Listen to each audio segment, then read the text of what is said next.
Ads کیا ہے؟ What is ads?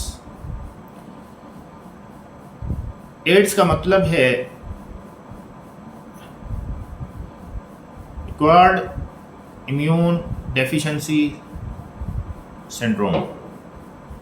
یہ HIV وائرس کی وجہ سے ہوتا ہے، جو انسانی جسم میں مدافعتی نظام امیون سسٹم کو تباہ کر دیتا ہے۔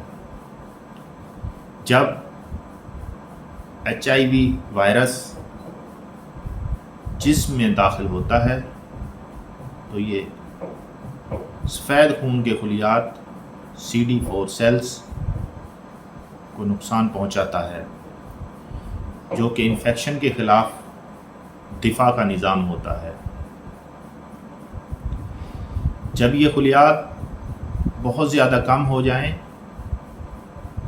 تب مریض کو ایڈز کی حالت کہا جاتا ہے۔